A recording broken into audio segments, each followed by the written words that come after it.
Hello. Hello.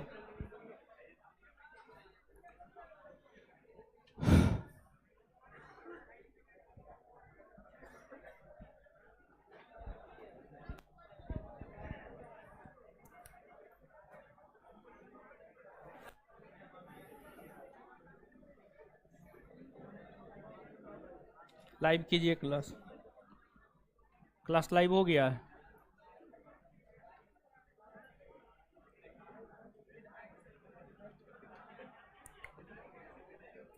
चलिए, क्या हुआ? बैग कौन लेके चला गया? चलिए, गुड इवनिंग सभी को।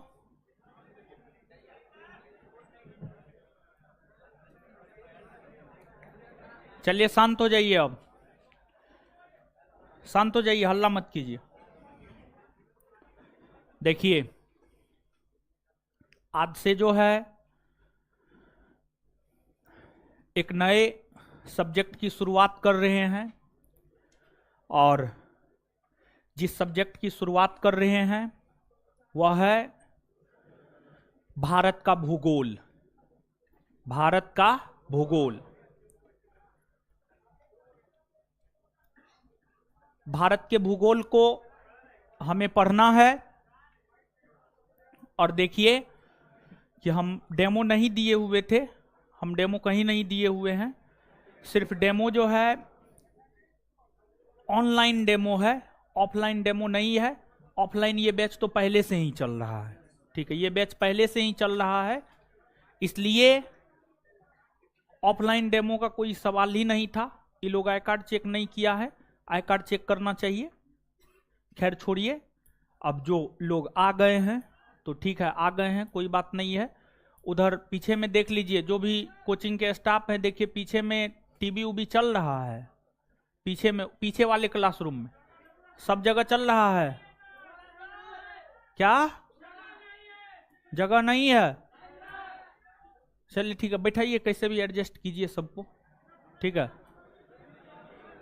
चलिए देखिए, अब आते हैं, पढ़ना प्रारंभ करते हैं। ऐसे आप लोग हल्ला करते रहिएगा, हल्ला करना आप लोग का जन्मसिद्ध अधिकार है।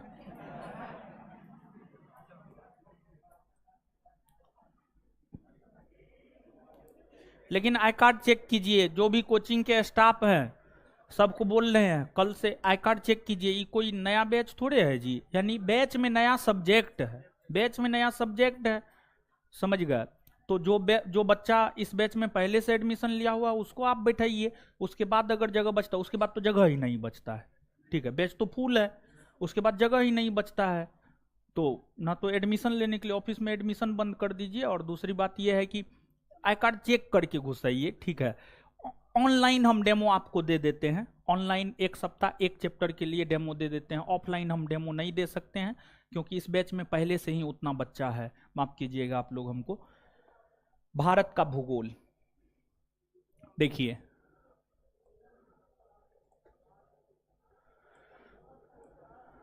भारत का भूगोल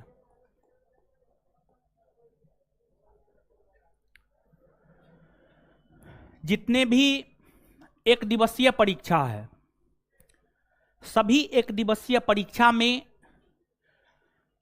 भूगोल से प्रश्न पूछे जाते हैं। उसमें भारत के भूगोल से ज्यादातर प्रश्न पूछे जाते हैं। एक बार हमने सोचा था कि भारत का भूगोल, विश्व का भूगोल दोनों एक साथ पढ़ाए, लेकिन कुछ बच्चों का मैसेज आया कि नहीं, दोनों अलग अलग पढ़ाया जाए। इसी वजह से दोनों को सेपरेट करके ही हम आपको पढ़ाएंगे। तो सबसे पहले हम लोग भारत के भूगोल को पढ़ते हैं, और भारत के भूगोल को पढ़ने के साथ साथ जो है हम लोग इसको पढ़ने के बाद जो हम लोग विश्व का भूगोल भी पढ़ लेंगे। और जहां तक इस बैच का सवाल है, फाउंडेशन बैच है, चीजों को हम आपको सबसे पहले समझाएंगे, समझाने के बाद लिखाएंगे, और लिखाने के बाद हम आपको याद करवाएंगे, ठीक है। एक बार फिर से आप सुन लीजिए, समझाएंगे, समझाने के बाद जो है आपको लिखाएंगे, लिखाने के बाद हम आपको याद करवा देंगे, समझ गए। और जहां तक ऑब्जेक्टिव क्वेश्चन का सवाल है, ऑब्जेक्टिव क्वेश्चन जो है आंसर के साथ उपलब्ध करवा देंगे, आप अपना याद कर लीजिएगा। ऑब्जेक्टिव क्वेश्चन आंसर के साथ उपलब्ध करवा देंगे, आप अपना याद कर लीजिएगा। याद करना होगा याद कीजिएगा, नहीं याद करना होगा आप नहीं कीजिएगा, ये आपका काम है। देखिए, एक तो सबसे पहले ज्योग्राफी शब्द को थोड़ा सा आप समझिएगा। ज्योग्राफी, भारत का भूगोल, इसका अंग्रेजी होगा Indian geography. Indian geography,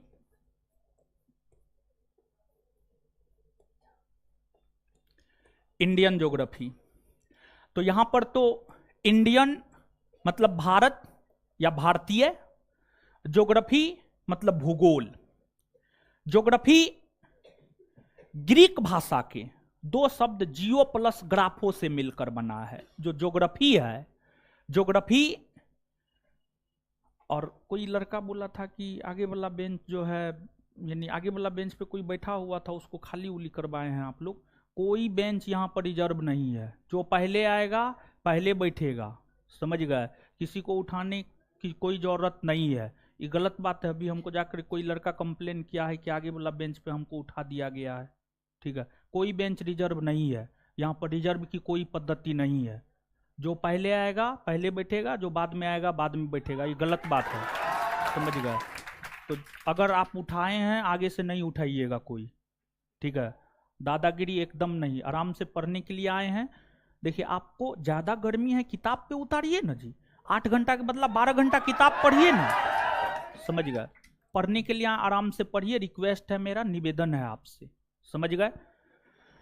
geography Greek भाषा के दो शब्द, ग्रीक भाषा के दो शब्द जियो प्लस ग्राफो, ग्राफो से मिलकर बना है। जियो प्लस ग्राफो से मिलकर बना है, जिसमें जियो, जियो का अर्थ होता है पृथ्वी, जियो का अर्थ होता है पृथ्वी, और ग्राफो का अर्थ होता है वर्णन या अध्ययन, वर्णन या अध्ययन, वर्णन या अध्ययन। अर्थात ज्योग्राफी का शाब्दिक अर्थ क्या हुआ? पृथ्वी का अध्ययन, पृथ्वी का अध्ययन, पृथ्वी का वर्णन, पृथ्वी का वर्णन, पृथ्वी का अध्ययन। तो एक लाइन में अगर हम ज्योग्राफी को परिभाषित करने का प्रयास करें, तो एक लाइन में ज्योग्राफी को परिभाषित करते हुए हम यह कह सकते हैं कि वैसा विषय जिसके अंतर्गत पृथ्वी का अध्ययन किया जाता है, पृथ्वी का अध्ययन किया जाता है, उसी को ज्योग्राफी कहते हैं, उसी को ज्योग्राफी कहते हैं। और जो ज्योग्राफी है, इस शब्द का प्रयोग पहली बार इरेटोस्थनीज, इरेटोस्थनीज, जो ज्योग्राफी शब्द है, ज्योग्राफी शब्द का प्रयोग पहली बार इरेटोस्थनीज, ग्रीक, ग्रीक जिसको यूनान कहते हैं, यूनान भी कहते हैं, ग्रीक या यूनान के रहने वाले थे, समझ गए। ग्रीक विद्वान थे इरेटोस्थनीज, इरेटोस्थनीज। जो इरेटोस्थनीज है, इन्होंने ही पहली बार ज्योग्राफी शब्द का प्रयोग किया था, जिस वजह से इन्हें फादर ऑफ ज्योग्राफी कहा जाता है, जिस वजह से इन्हें फादर ऑफ ज्योग्राफी कहा जाता है। लेकिन ध्यान रहे कि कुछ विद्वान ज्योग्राफी का पिता हिकेटियस को कहता है। कुछ विद्वान हिकेटियस को क्यों कहता है? क्योंकि हिकेटियस ने एक पुस्तक लिखी है, पीरियड्स, पीरियड्स, पीरियड्स। हिकेटियस की पुस्तक है पीरियड्स, और हिकेटियस के पीरियड्स नामक पुस्तक में पहली बार पृथ्वी का क्रमबद्ध अध्ययन किया गया है। पृथ्वी के विषय में क्रमबद्ध तरीका से, लयबद्ध तरीका से बताया गया है, जिस वजह से कुछ विद्वान हिकेटियस को ज्योग्राफी का पिता कहते हैं। लेकिन ध्यान रहे, आप इरेटोस्थनीज ही याद रखिएगा। ज्योग्राफी का पिता ग्रीक विद्वान इरेटोस्थनीज को कहा जाता है, क्योंकि इन्होंने ही पहली बार ज्योग्राफी शब्द का प्रयोग किया, क्योंकि इन्होंने ही पहली बार ज्योग्राफी शब्द का प्रयोग किया। यहां से आगे बताने से पहले हम आपको यहां पर थोड़ा डायरेक्शन के विषय में बताते हैं। डायरेक्शन, दिशा के विषय में बताते हैं। दिशा, डायरेक्शन, दिशा के विषय में बताते हैं। क्योंकि ज्योग्राफी में मानचित्र का काफी बार प्रयोग होगा और उसमें हम बार बार उत्तर, दक्षिण, पूरब, पश्चिम, उत्तर, पूरब, दक्षिण, पश्चिम, इन सभी शब्दों का प्रयोग करेंगे। तो ये चीज आपको समझ में आनी चाहिए और आपको जानकर आश्चर्य होगा कि जो 5-6 क्लास का बच्चा होता है वो ये सब बात जानता है, डायरेक्शन। लेकिन यहां पर हम भरोसा के साथ कह सकते हैं कि अधिकतर लोग डायरेक्शन नहीं जानते होंगे। जानते हैं? कौन कौन लोग जानते हैं? हाथ खड़ा कीजिए तो। अरे वाह, ना हम ही अति पड़ गए। नहीं, एक बच्चा है मेरे बगल में, एक बच्चा रहता है, वो आकर के जो है हमसे पूछता है, 6 क्लास में वो पढ़ता है और हमको पूरा याद है कि 6 क्लास में हम थे तो हम उतना चीज नहीं जानते थे। समझिए, वो आकर के पूछता है कि कैप ऑफ गुड होप कहाँ है। समझिए, कैप ऑफ गुड होप कहाँ है, अंडमान निकोबार द्वीप समूह कहाँ है, लक्षद्वीप कहाँ है, समझ गए, सहारा मरुस्थल कहाँ है। जब जनरल कंपटीशन में आए तब हम ये सब चीज जाने। और देखिए 6 साल का बच्चा आज ये सब चीज पढ़ रहा है। तो बताइए कि निश्चित तौर पर यानी हर बच्चा आज इंग्लिश मीडियम में हर बच्चा पढ़ रहा है। ठीक है, इंग्लिश मीडियम में हर बच्चा पढ़ रहा है, तो हर कोई यूपीएससी क्रैक थोड़े कर देगा। समझ। तो डायरेक्शन आप जानते हैं, लेकिन फिर भी हम अपने मन के तसल्ली के लिए कि हम भी आपको बता दिए हैं, ताकि कल आप ये ना कहे कि हमको डायरेक्शन नहीं मालूम है। तो आप सभी लोग जानते हैं, कोई भी जो मानचित्र होता है, कॉपी हटाइए हो, कोई भी जो मानचित्र होता है उसका जो ऊपरी भाग होता है, ऊपरी भाग उत्तर दिशा को प्रदर्शित करता है। ऊपरी भाग उत्तर दिशा, नीचे वाला भाग दक्षिण, नीचे वाला भाग दक्षिण, दाहिना भाग पूरब, दाहिना भाग पूरब, बायां भाग पश्चिम, बायां भाग पश्चिम। ठीक है, तो ये उत्तर हो गया, ये दक्षिण हो गया, ये पूरब हो गया और ये पश्चिम हो गया। ठीक है, पश्चिम हो गया। ठीक है, अब देखिएगा उत्तर, दक्षिण, पूरब, पश्चिम, उत्तर, पूरब, ये जो बीच का हिस्सा होगा इसको हम लोग क्या कहेंगे? उत्तर पूरब, उत्तर पूरब, उत्तर पूरब कहेंगे। फिर ये उत्तर है, ये पश्चिम है, ये बीच का हिस्सा क्या कहलाए? उत्तर पश्चिम, उत्तर पश्चिम, उत्तर पश्चिम कहलाएगा। अब ये दक्षिण है, ये पूरब है, ये बीच का हिस्सा क्या कहलाएगा? दक्षिण पूरब, दक्षिण पूरब कहलाएगा। और ये पश्चिम है, ये दक्षिण है, ये बीच का हिस्सा क्या कहलाएगा? दक्षिण पश्चिम, दक्षिण पश्चिम, दक्षिण पश्चिम कहलाएगा। ठीक है, दक्षिण पश्चिम कहलाएगा। तो ये डायरेक्शन आपको मालूम होना चाहिए, डायरेक्शन आपने देखा है। ठीक है, अब इसके बाद अब यहां से हम लोग आगे बढ़ते हैं, मानचित्र पर आते हैं। तो यह जो मानचित्र है भारत का मानचित्र है, भारत का मानचित्र है। तो अब आपसे कहा जाए कि उत्तर जाना है, भारत के उत्तर जाना है, भारत के उत्तर, या आपसे कहा जाए कि भारत के उत्तर में कौन कौन राज्य है बताइए, भारत के उत्तर में कौन कौन राज्य है बताइए, तो आप कहिएगा ऊपरी भाग में देखिएगा कि ऊपरी भाग में क्या क्या है। ऊपरी भाग में लद्दाख है, जम्मू कश्मीर है, हिमाचल प्रदेश है, पंजाब है, हरियाणा है, उत्तराखंड है, उत्तर प्रदेश, ये सब उत्तर में है नो। उसके बाद दक्षिण, तो दक्षिण में केरल है, तमिलनाडु है, कर्नाटक है, आंध्र प्रदेश है नो। पश्चिम, पश्चिम में राजस्थान है, गुजरात है, महाराष्ट्र। पूरब बिहार है, झारखंड, ओडिशा, पश्चिम बंगाल, सिक्किम, अरुणाचल प्रदेश, असम, मेघालय, नागालैंड, मणिपुर, मिजोरम, त्रिपुरा। हाँ या ना? ठीक है, तो उत्तर, दक्षिण, पूरब, पश्चिम कुछ क्लियर हो रहा है।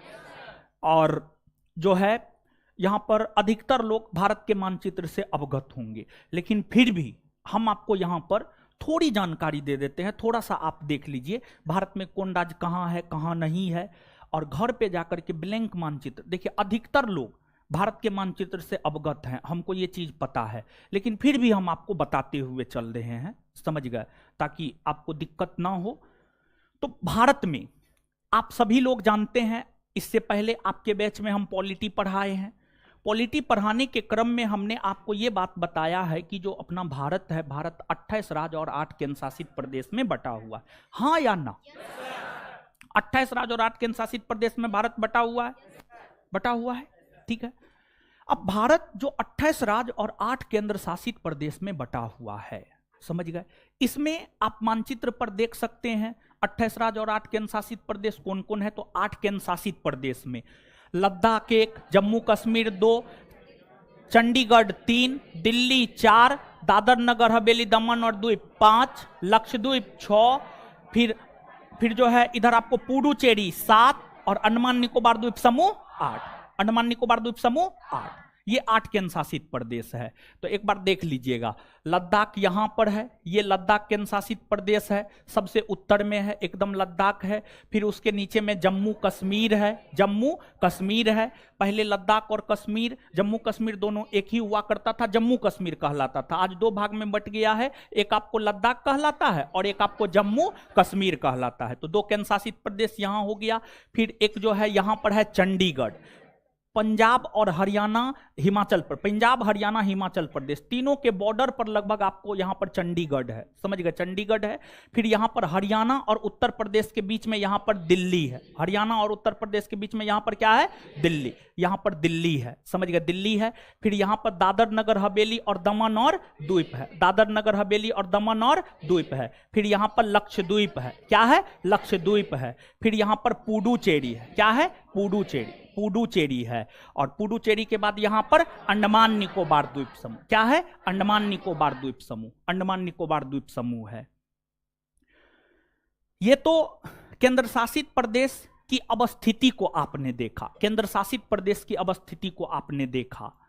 अब इन केंद्र शासित प्रदेशों में एक केंद्र शासित प्रदेश है, उसका नाम है पुडुचेरी। जैसे इस बात से आप अवगत होंगे कि जो अपना राज्य बिहार है, यहां पर अधिकतर बिहार के छात्र ही होंगे, जो अपना राज्य बिहार है, बिहार में टोटल 38 जिला है, हाँ या ना? बिहार में टोटल 38 जिला है। उसी प्रकार से एक केंद्र शासित प्रदेश है, उसका नाम है पुडुचेरी में टोटल 4 जिला। कितना जिला? पुडुचेरी में कुल कितना जिला? 4 जिला। और पुडुचेरी में जो 4 जिला है, उन 4 जिला से हम आपको अवगत करवा देते हैं। एक तो माहे है, दूसरा आपको यनम है, तीसरा आपको कराईकल है, और चौथा आपको पुडुचेरी है। चौथा आपको क्या है? पुडुचेरी है। तो पुडुचेरी केंद्र शासित प्रदेश में 4 जिला, एक माहे, दूसरा यनम, तीसरा कराईकल, चौथा पुडुचेरी। अब इसमें देखिएगा, है सुनिए ना, आप थोड़ा हटा लीजिए, बड़ी दिक्कत हो रहा है। सुनिए, यहाँ पे आ जाइए, यहाँ पे देखिए ना, वहां पे बैठ जाइए, इधर थोड़ा फ्री रहेगा ना, थोड़ा ठीक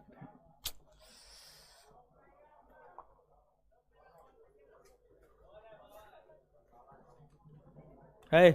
किसी पे कमेंट करना गलत बात है, ठीक है, क्या है ना है उससे कोई मतलब ना है। कमेंट कीजिएगा, मान लिया जाए कि एक बात बताइए आप हमको, ठीक है, आप स्वयं सोचिए, आप दूसरे पे कमेंट कर रहे हैं, आप पे कोई कमेंट करेगा, आपको अच्छा लगेगा? नहीं लगेगा, समझ गए? तो ये गलत काम नहीं, समझ गए? देखिए समझिएगा, जो माहे जिला है वह आपको यहां पर है, और ये केरल राज्य है। कौन राज्य है? केरल। माहे यहां पर है और ये केरल राज्य है। फिर यनम यहां पर है और ये आंध्र प्रदेश राज्य है, और पुडुचेरी यहां पर है और कराईकल यहां पर है। तो आप देख सकते हैं कि जो पुडुचेरी केंद्र शासित प्रदेश है, पुडुचेरी केंद्र शासित प्रदेश में 4 गो जिला, माहे, यनम, कराईकल, पुडुचेरी। माहे केरल में है। माहे कहां है? केरल। माहे यहां पर है, माहे कहां है? केरल में। फिर यनम यहां पर है, यनम कहां है? आंध्र प्रदेश में। पुडुचेरी और कराईकल दोनों तमिलनाडु में है। कहां है? तमिल। मतलब क्या हम ये बात कह सकते हैं कि पुडुचेरी भारत का एक ऐसा केंद्र शासित प्रदेश है जिसका विस्तार भारत के 3 अलग अलग राज्य में है, इसका विस्तार केरल में है, इसका विस्तार आंध्र प्रदेश में है और इसका विस्तार तमिलनाडु में है। इसका विस्तार क्या हम ये बात कह सकते हैं? हाँ या ना? कोई दिक्कत इसमें? कोई दिक्कत नहीं ना है? आपके नजरों के सामने है, सब चीज मानचित्र पे लिखा हुआ है, टोटल चीज मानचित्र पे लिखा हुआ है। तो ये तो केंद्र शासित प्रदेश के विषय में हुआ। अब इन केंद्र शासित प्रदेशों के अलावा भारत के राज्यों को आप देखिए, भारत का राज्य कौन कहाँ है, तो आप देख सकते हैं यहां पर हिमाचल प्रदेश है, पंजाब है, हरियाणा है, उत्तराखंड है, उत्तर प्रदेश है, राजस्थान है, गुजरात है, महाराष्ट्र है, मध्य प्रदेश है। फिर यहाँ पर छोटा सा राज्य गोवा है, कर्नाटक है, केरल है, तमिलनाडु है, आंध्र प्रदेश है, तेलंगाना है, ओडिशा है, छत्तीसगढ़ है, बिहार है, झारखंड है, वेस्ट बंगाल है, सिक्किम है, अरुणाचल प्रदेश, असम, मेघालय, नागालैंड, मणिपुर, मिजोरम, त्रिपुरा। ठीक है, तो ये भारत के राज्य हुए। कौन राज्य कहां पर है ये चीज हमने आपको बताया है। अब घर जाकर के जो है, अगर आप कमजोर है, ठीक है, अगर आप कमजोर है, देखिए कमजोर होना कोई गलत बात नहीं है, नहीं जानना ये कोई गलत बात नहीं है, लेकिन जब आपको बता दिया जाए तब आप उसको याद नहीं करें, तब आप उसको समझे नहीं, तब आप उसको ड्रॉ नहीं करें, तो ये गलत हो जाएगा। तो आप अधिकतर लोग इस बात से अवगत होंगे, हमको पूरा विश्वास है आप पे। लेकिन कुछ लोग ऐसे होंगे जिनको राज्यों की अवस्थिति के विषय में जानकारी नहीं होगी। वैसे जो भी लोग जिनको राज्यों की अवस्थिति के विषय में जानकारी नहीं है, जब छठा क्लास का बच्चा हर राज्य और केंद्र शासित प्रदेश को डिनोट कर देता है कि फलना राज्य फलना केंद्र शासित प्रदेश यहां पर है, तो आप स्वयं सोचिए कि आप इंटरमीडिएट करके आए होंगे, ग्रेजुएशन कर रहे होंगे, तो इतनी जानकारी तो आपको होनी चाहिए। समझ गए?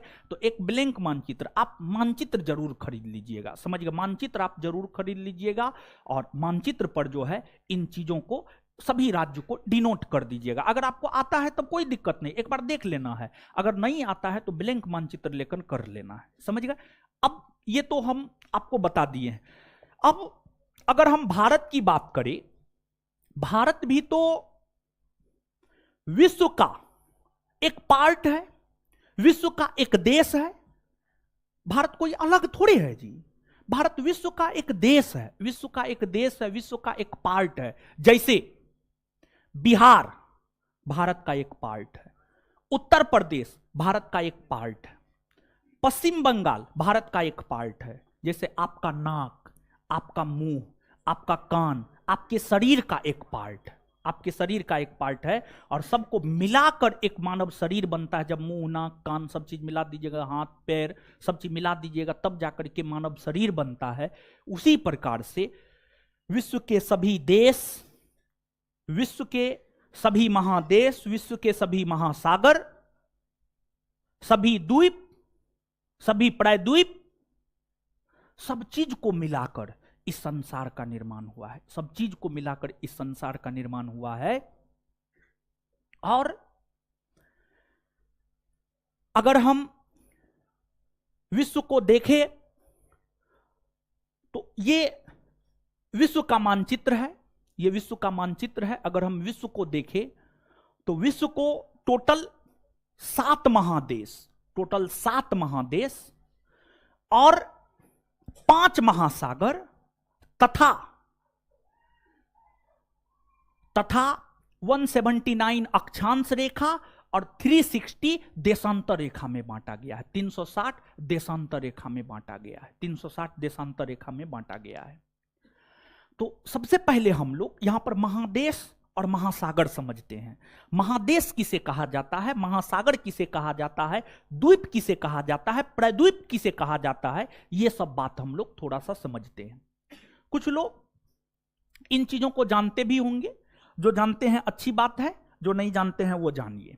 देखिए, जो पूरा का पूरा पृथ्वी है, पूरे पृथ्वी पर या तो स्थल खंड मिलेगा या जल खंड मिलेगा, या तो स्थल खंड मिलेगा या जल। समझ गए? तो जो स्थल खंड के बृहद रूप होते हैं। स्थल खंड, स्थल खंड यानी स्थल मतलब जहां पे रहते हैं। जैसे आप कहां रह रहे हैं? आप स्थल पे रह रहे हैं। कहां रह रहे हैं? स्थल। क्या आप जल वाले हिस्सा में रह पाइएगा? नहीं। कुछ समय के लिए आप वहां जाइएगा, घूमिएगा, फिरिएगा, देखिएगा, आ जाइएगा। तो जल वाले हिस्सा में रहना पॉसिबल नहीं है, मानव स्थल खंड में रहता है। जो अपना पृथ्वी है, पृथ्वी के 71% भूभाग पर, पृथ्वी के 71% भूभाग पर जल का विस्तार है। 71% भूभाग पर जो है जल का विस्तार है, जल का विस्तार है। वहीं 29% भूभाग पर स्थल का विस्तार है। 29% भूभाग पर स्थल का विस्तार है। बताइए, 71% भूभाग पर जल का विस्तार है, लेकिन फिर भी जल की कमी हो जाती है। फिर भी जल की कमी हो जाती है। देखिए, जल की कमी नहीं होती है, बल्कि शुद्ध जल की कमी होती है, पीने योग्य पानी की कमी होती है। जल की कमी तो इस पृथ्वी पर कभी होगा ही नहीं, लेकिन जो पीने योग्य पानी है, जिसको हम पी सकते हैं, उसकी कमी हो जाती है। समझ गए? पीने योग्य पानी की कमी हो जाती है। और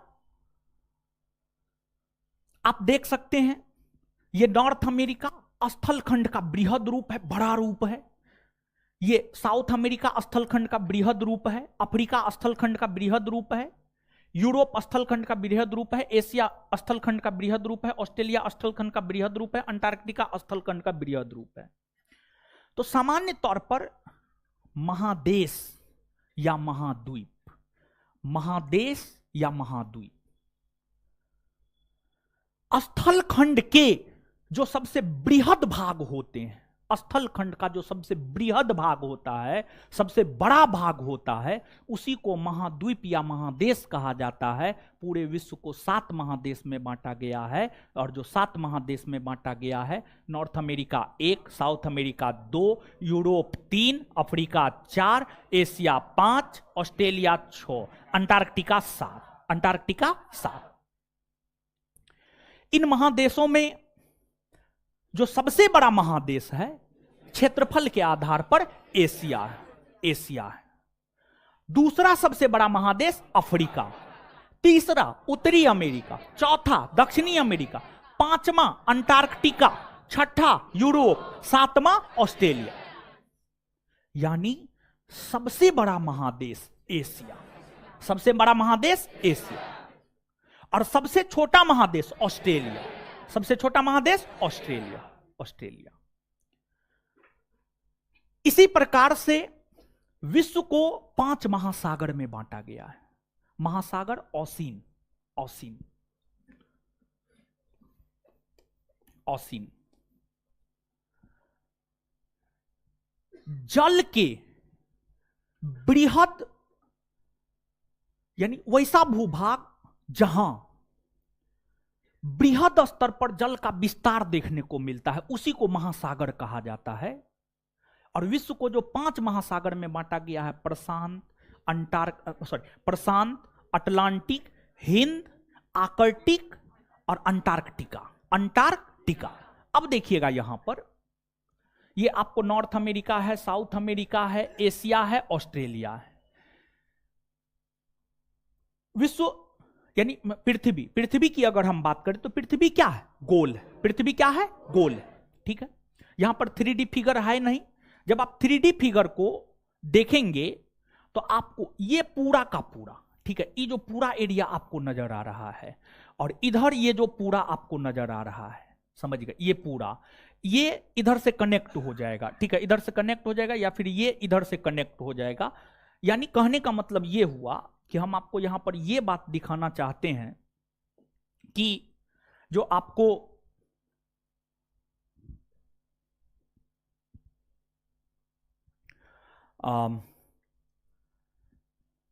एशिया महादेश, ऑस्ट्रेलिया महादेश, इधर जो है आपको नॉर्थ अमेरिका, साउथ अमेरिका, ठीक है, north America, south America, Asia, Asia के बाद ये ऑस्ट्रेलिया, ऑस्ट्रेलिया के बाद नॉर्थ अमेरिका और साउथ अमेरिका, साउथ अमेरिका। ई चारों के बीच में जब आप 3D फिगर पर देखेंगे तो ये चारों महादेश के बीच में जो महासागर है ये प्रशांत महासागर है, प्रशांत महासागर है। और जो ये प्रशांत महासागर है यह विश्व का सबसे बड़ा और सबसे गहरा महासागर है। विश्व की गहरी गहरी खाइयां प्रशांत महासागर में ही देखने को मिलती है, चाहे मेरियाना गर्त हो या फिर अन्य कोई भी गर्त हो, गहरी गहरी गर्त जो है यहीं पर आपको देखने को मिलती है। तो ये प्रशांत महासागर है, और जो प्रशांत महासागर है यह विश्व का सबसे बड़ा और गहरा महासागर है। तो ये प्रशांत महासागर हो गया।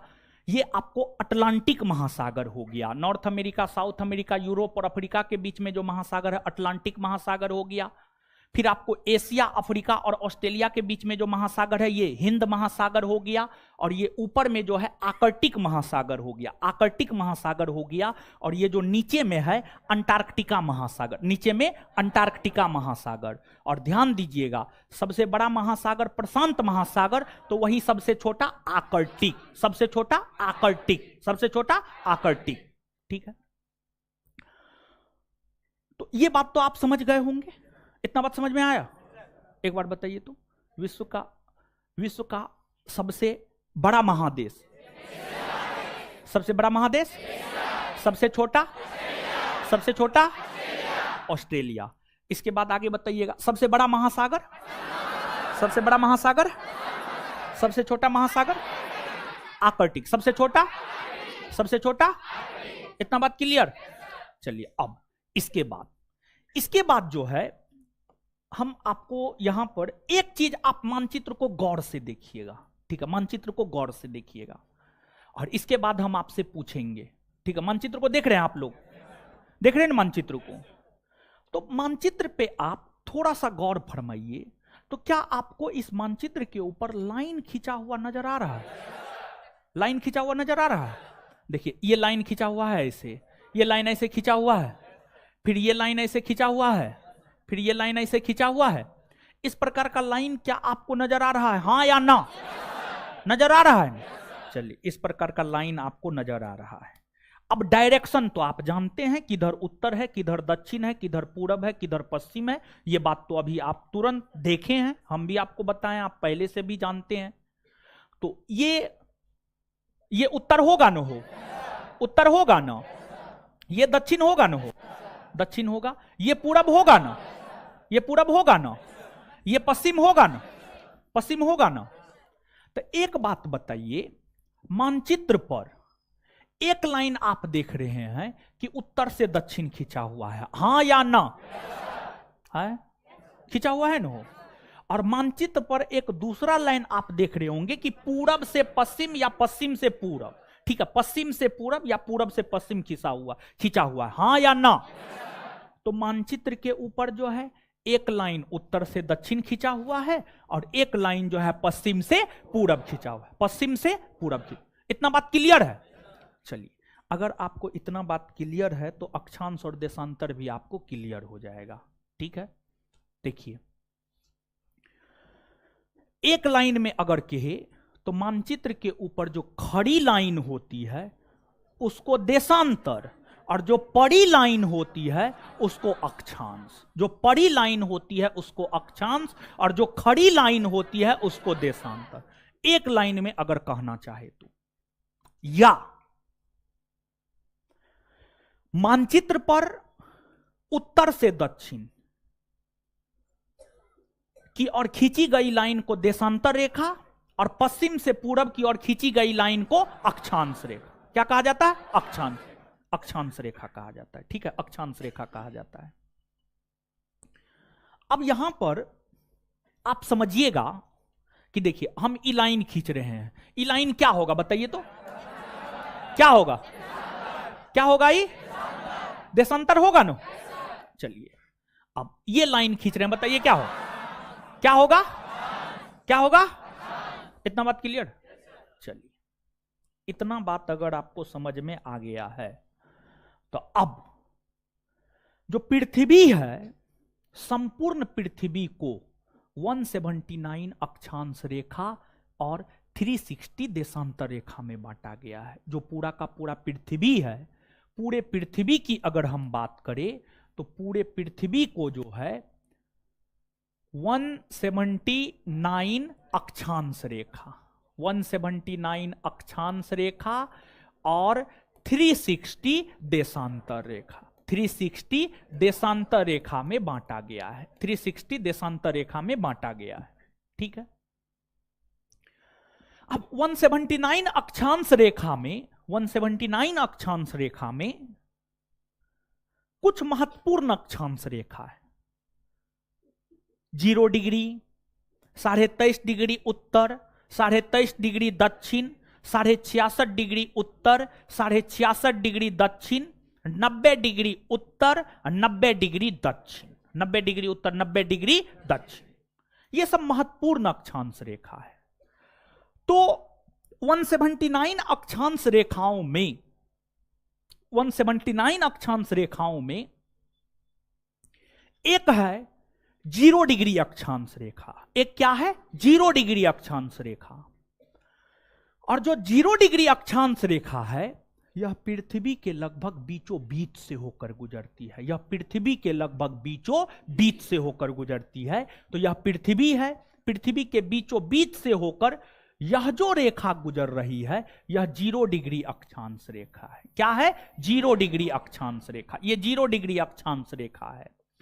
और जो 0 डिग्री अक्षांश रेखा है, 0 डिग्री अक्षांश रेखा को ही हम लोग विषुवत रेखा कहते हैं, या इसी को हम लोग भूमध्य रेखा कहते हैं, या इसी को हम लोग अंग्रेजी में इक्वेटर कहते हैं। अंग्रेजी में इसी को हम लोग इक्वेटर कहते हैं, इक्वेटर कहते हैं।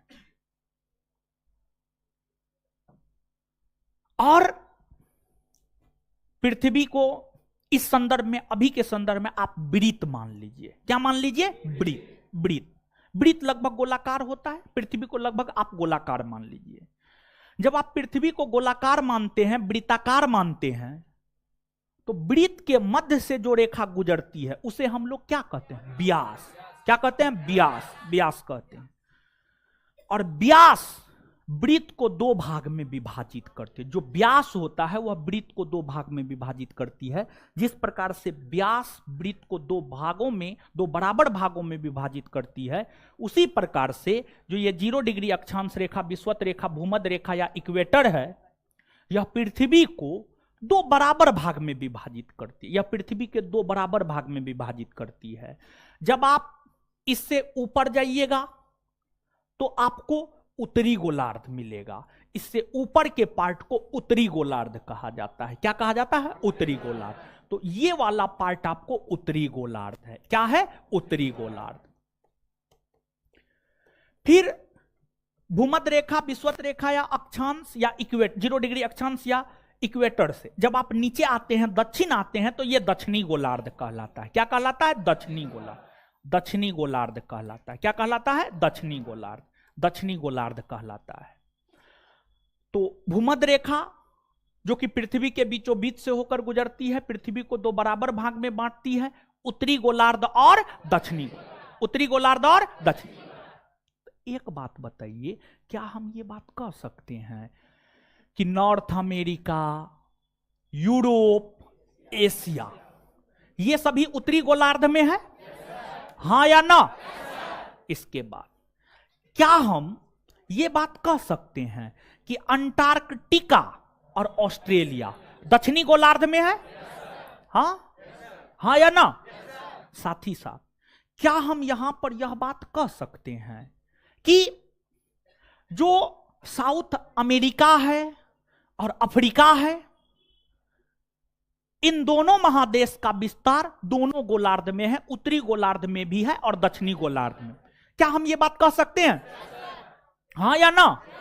इसमें कोई कंफ्यूजन नहीं ना? इसमें तो कोई कंफ्यूजन नहीं होना चाहिए। ये तो बहुत बड़ा बात थोड़े है जी, बहुत बड़ा बात तो नहीं है, समझ गए? अब इसके बाद आते हैं भारत। भारत पर आते हैं। तो जो भारत है, भारत एशिया महादेश में है और भारत यहां है। ये आपको भारत है, समझिए, ये आपको भारत है।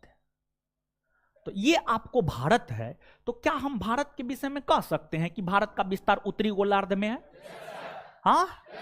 भारत पूरी तरीका से उत्तरी गोलार्ध, भारत पूरी तरीका से उत्तरी गोलार्ध में है। ये बात क्लियर है? इसके बाद हाँ आगे आ रहे हैं ना, रुकिए ना, ठीक है, हड़बड़ाइए नहीं, ठीक है। और इस चैप्टर के विषय में हम आपको बता देते हैं कि जो है ज्योग्राफी पढ़ाना हम शुरू किए हैं, और इस चैप्टर के विषय में हम आपको ये बात बता रहे थे कि ये जो चैप्टर है, इस चैप्टर में बहुत सारी ऐसी बातें होंगी जो आप पहले से जानते होंगे, समझ गए, तो थोड़ा सा धैर्य बना करके रखिए। अब यहां पर जैसे 0 डिग्री अक्षांश रेखा है, पृथ्वी को 2 बराबर भाग में विभाजित करते, उसी प्रकार से एक है 0 डिग्री देशांतर रेखा, 0 डिग्री देशांतर रेखा। और जो 0 डिग्री देशांतर रेखा है, 0 डिग्री देशांतर रेखा भी पृथ्वी को 2 बराबर भाग में विभाजित करती है। 0 डिग्री देशांतर रेखा भी पृथ्वी को 2 बराबर भाग में विभाजित करती है। और ये है आपको 0 डिग्री देशांतर रेखा, ये है आपको 0 डिग्री देशांतर रेखा, 0 डिग्री देशांतर रेखा। 0 डिग्री देशांतर रेखा कि जब आप दाहिना भाग में आते हैं तो इधर पूर्वी देशांतर होता है, पूर्वी देशांतर क्या होता है, पूर्वी देशांतर। ये 0 डिग्री देशांतर रेखा है, इसके दाहिना आइएगा तो ये पूर्वी देशांतर होता है, और इसके बायां आइएगा तो ये पश्चिमी देशांतर होता है। क्या होता है, पश्चिमी देशांतर होता है। तो अब आप देख सकते हैं जो 0 डिग्री देशांतर रेखा है, 0 डिग्री देशांतर रेखा यूरोप से होकर गुजर रही है, अफ्रीका से होकर गुजर रही है, अंटार्कटिका से होकर गुजर रही है। तो 0 डिग्री देशांतर रेखा यूरोप, अफ्रीका और अंटार्कटिका से होकर गुजरती है। वहीं 0 डिग्री देशांतर रेखा के पूरब में जो महादेश है, एशिया महादेश है, ऑस्ट्रेलिया महादेश है, और जो पश्चिम में महादेश है, नॉर्थ अमेरिका और साउथ अमेरिका, नॉर्थ अमेरिका और नॉर्थ अमेरिका और। तो क्या यहां पर हम यह बात कह सकते हैं कि जो भारत है पूर्वी देशांतर में है, भारत पूर्वी देशांतर में है, क्या हम ये बात कह सकते हैं, हां या ना? तो क्या भारत के विषय में हम ये बात कह सकते हैं कि भारत उत्तरी गोलार्ध और पूर्वी देशांतर में, एक लाइन में इस बात को कह सकते हैं, भारत उत्तरी गोलार्ध और पूर्वी देशांतर में स्थित है? क्या इसको समझने में किसी को कोई आपत्ति, कोई कष्ट नहीं ना है? तो भारत उत्तरी गोलार्ध और पूर्वी देशांतर में, ठीक है, यह बात आपको क्लियर हो गया होगा। अब इसके बाद यहां से थोड़ा सा और आगे बढ़ते हैं, ठीक है। अब देखिएगा आप यहां पर कि हमने आपको यह बताया है कि पूरे पृथ्वी को 179 अक्षांश रेखा में बांटा गया है, 179 अक्षांश रेखा में बांटा गया है। तो यह है आपको 0 डिग्री अक्षांश रेखा, 0 डिग्री अक्षांश रेखा। और 0 डिग्री अक्षांश रेखा को विषुवत, भूमध्य, जो भी कहना है आप कहिए। इससे ऊपर जाते हैं तो उत्तरी गोलार्ध होता है, इससे ऊपर जाते हैं क्या होता है, उत्तरी गोलार्ध। क्या होता है, उत्तरी गोलार्ध। अब देखिएगा उत्तरी गोलार्ध में 0 के बाद क्या आता है, 1 2 3 4 5 6 7, इस प्रकार से आप आगे बढ़िएगा। तो इसके ऊपर जाइएगा तो आपको मिलेगा 1 डिग्री उत्तरी अक्षांश रेखा, और ऊपर जाइएगा तो 2 डिग्री उत्तरी अक्षांश रेखा, और ऊपर जाइएगा 3 डिग्री उत्तरी अक्षांश रेखा, 4 डिग्री उत्तरी अक्षांश रेखा, 5 डिग्री उत्तरी अक्षांश रेखा, 6 डिग्री उत्तरी अक्षांश रेखा, और 90 डिग्री तक उत्तरी अक्षांश रेखा आपको मिलेगा। 90 डिग्री तक उत्तरी अक्षांश रेखा मिलेगा। और जो 90 डिग्री उत्तरी अक्षांश रेखा होता है, इसको उत्तरी ध्रुव कहा जाता है, उत्तरी ध्रुव, नॉर्थ पोल कहा जाता है, नॉर्थ पोल कहा जाता है 90 डिग्री तक। तो ध्यान दीजिएगा 0 डिग्री से जब ऊपर जाते हैं तो कौन गोलार्ध माना जाएगा, उत्तरी गोलार्ध। उत्तरी गोलार्ध में 1 डिग्री उत्तरी अक्षांश रेखा से लेकर कितना डिग्री उत्तरी अक्षांश रेखा तक मिलेगा, 90 डिग्री उत्तरी अक्ष, 90 डिग्री उत्तरी। जैसे उत्तरी गोलार्ध में 1 डिग्री से लेकर 90 डिग्री तक उत्तरी अक्षांश रेखा मिलता है, और 90 डिग्री उत्तरी अक्षांश रेखा को उत्तरी ध्रुव कहते हैं। उसी प्रकार से दक्षिणी गोलार्ध में भी 1 डिग्री दक्षिणी अक्षांश रेखा, 2 डिग्री दक्षिणी अक्षांश रेखा, 3 डिग्री दक्षिणी अक्षांश रेखा। उसी प्रकार से दक्षिणी गोलार्ध में भी 90 डिग्री तक दक्षिणी अक्षांश रेखा मिलेगा। और जो 90 डिग्री दक्षिणी अक्षांश रेखा होता है, 90 डिग्री दक्षिणी अक्षांश रेखा को हम लोग दक्षिणी ध्रुव कहते हैं। दक्षिणी ध्रुव कहते हैं, दक्षिणी ध्रुव कहते हैं, ठीक है, दक्षिणी ध्रुव कहते हैं। अब कहीं ना कहीं यह चीज आपके दिमाग में आना चाहिए कि भारत उत्तरी गोलार्ध में 0 डिग्री अक्षांश रेखा से 90 डिग्री उत्तरी अक्षांश रेखा के बीच में स्थित होगा, हां या ना? क्योंकि भारत उत्तरी गोलार्ध में है ना, उत्तरी गोलार्ध में। तो अब भारत का जो अक्षांशीय विस्तार है, भारत का जो अक्षांशीय विस्तार है वह है 8 डिग्री 4 मिनट, 8 डिग्री 4 मिनट। उत्तरी अक्षांश रेखा होगा या दक्षिणी? हाँ, उत्तरी होगा ना, उत्तरी होगा। 8 डिग्री 4 मिनट उत्तरी अक्षांश रेखा से लेकर 37 डिग्री 6 मिनट उत्तरी अक्षांश रेखा, 37 डिग्री 6 मिनट उत्तरी अक्षांश रेखा। भारत का यह अक्षांशीय विस्तार है, भारत का यह क्या है? अक्षांशीय। तो क्या हम यह बात कह सकते हैं भारत उत्तरी गोलार्ध में 8 डिग्री उत्तरी अक्षांश रेखा से 37 डिग्री 6 मिनट उत्तरी अक्षांश रेखा के बीच में फैली हुई है, हां या ना? कह सकते हैं? अब एक बात बताइएगा, 8 डिग्री 4 मिनट उत्तरी अक्षांश रेखा, 8 डिग्री 4 मिनट उत्तरी अक्षांश रेखा और 37 डिग्री 6 मिनट उत्तरी अक्षांश रेखा के बीच में 23.5 डिग्री उत्तरी अक्षांश रेखा आएगा या नहीं आएगा? जैसे 5 और 15 के बीच में 10 आएगा, 5 और 15 के बीच में 10 आएगा, तो वैसे ही 8 डिग्री 4 मिनट उत्तरी अक्षांश रेखा और 37 डिग्री 6 मिनट उत्तरी अक्षांश रेखा के बीच में 23.5 डिग्री उत्तरी अक्षांश रेखा नहीं आएगा, आएगा। तो अब 8 डिग्री 4 मिनट उत्तरी अक्षांश रेखा और 37 डिग्री 6 मिनट उत्तरी अक्षांश रेखा के बीच में जो 23.5 डिग्री उत्तरी अक्षांश रेखा आता है, उस 23.5 डिग्री उत्तरी अक्षांश रेखा को ट्रॉपिक ऑफ कैंसर यानी हिंदी में कर्क रेखा कहते हैं। अंग्रेजी में ट्रॉपिक ऑफ कैंसर और हिंदी में कर्क रेखा कहते, हिंदी में कर्क रेखा कहते हैं। तो ये है आपको कर्क रेखा। क्या है? कर्क रेखा। ये आपको कर्क रेखा है, कर्क रेखा है। तो 8 डिग्री 4 मिनट उत्तरी से 37 डिग्री 6 मिनट उत्तरी के बीच में 23.5 डिग्री उत्तरी अक्षांश रेखा आता है और 23.5 डिग्री उत्तरी अक्षांश रेखा को हम लोग क्या कहते हैं? कर्क रेखा। 23.5 डिग्री उत्तरी अक्षांश रेखा को क्या कहते हैं? कर्क रेखा। मतलब कर्क रेखा भारत से होकर गुजरती है या नहीं गुजरती है? गुजरती है ना। कर्क रेखा भारत से होकर गुजरती है। अब कर्क रेखा भारत से होकर गुजरती है। कर्क रेखा भारत के 8 राज्यों से होकर गुजरती है। कर्क रेखा भारत के 8 राज्यों से होकर गुजरती है। और कर्क रेखा भारत के जिन 8 राज्यों से होकर गुजरती है वो है गुजरात, राजस्थान, मध्य प्रदेश, छत्तीसगढ़, झारखंड, पश्चिम बंगाल, त्रिपुरा और मिजोरम। त्रिपुरा और मिजोरम। गुजरात 1, राजस्थान 2, मध्य प्रदेश 3, छत्तीसगढ़ 4, झारखंड 5, पश्चिम बंगाल 6, त्रिपुरा 7 और मिजोरम 8। मिजोरम 8। यही 8 राज्य से होकर गुजरती है।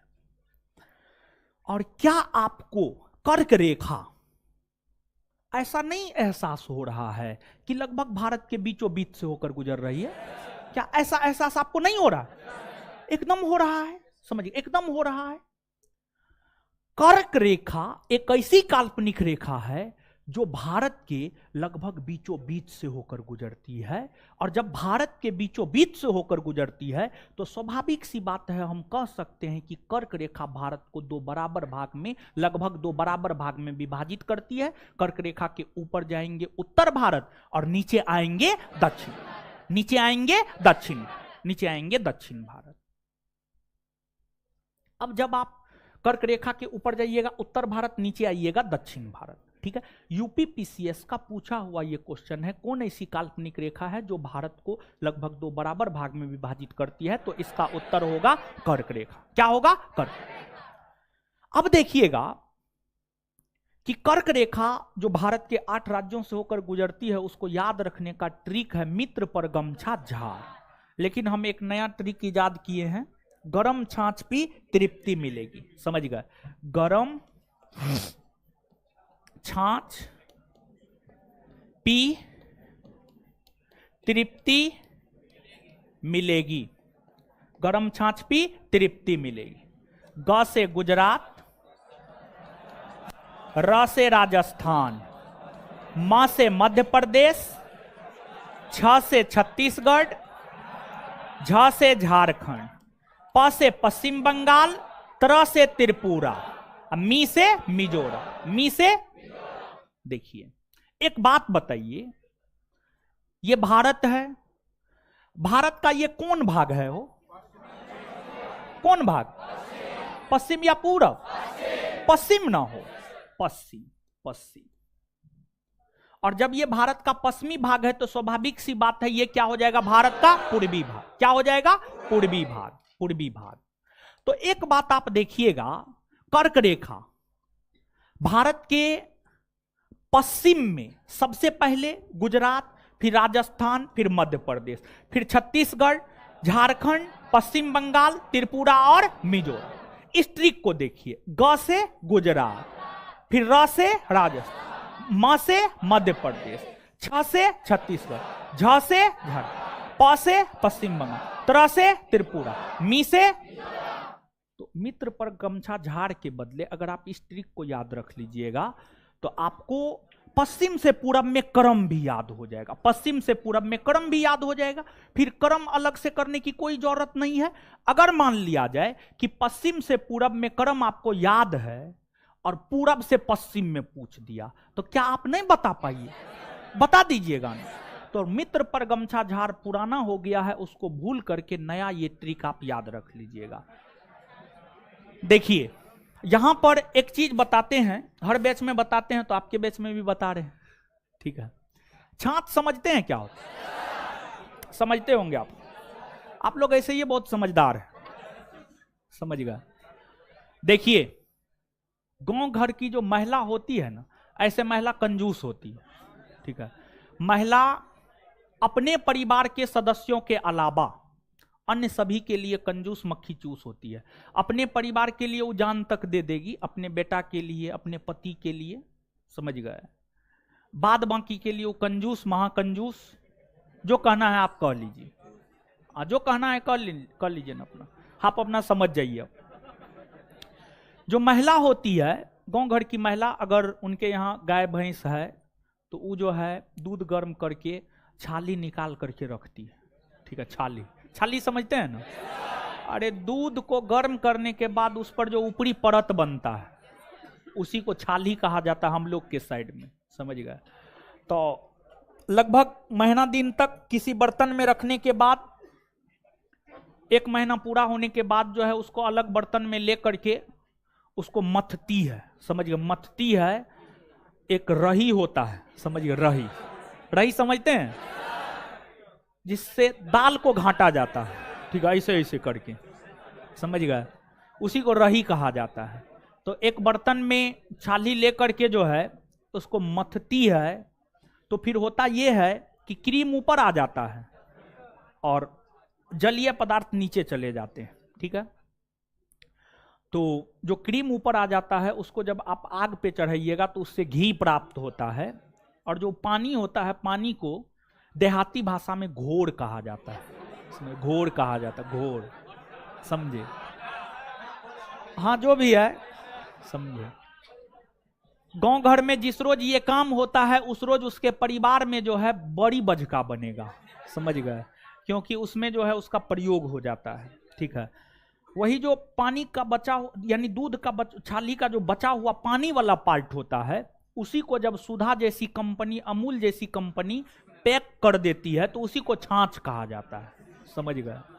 और छाछ मुख्य तौर पर जब आपके पेट का आंतरिक क्रिया ठीक ठाक नहीं होता है, खाना वाना सही से नहीं पच रहा होता है, तब जाकर के जो है छाछ पीता है लोग। और जब छाछ पीजिएगा तो थोड़ा सा जो है पेट ठीक ठाक हो जाएगा, संतुष्टि मिलेगा, तृप्ति। तृप्ति का मतलब सेटिस्फैक्शन, समझ गए, सेटिस्फैक्शन मतलब संतुष्टि, समझिए, संतुष्टि मिलेगा। तो गर्मी के मौसम में छाछ पीजिए जिससे आपको तृप्ति मिलेगा, संतुष्टि मिलेगा।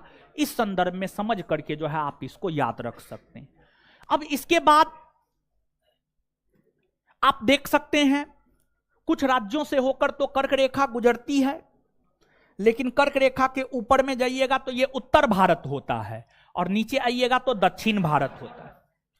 अब बिहार दरोगा बीपीएससी आज तक यही पूछा है कि कर्क रेखा भारत के निम्नलिखित में से कौन राज्य से होकर गुजरती है, कौन राज्य से होकर नहीं गुजरती है।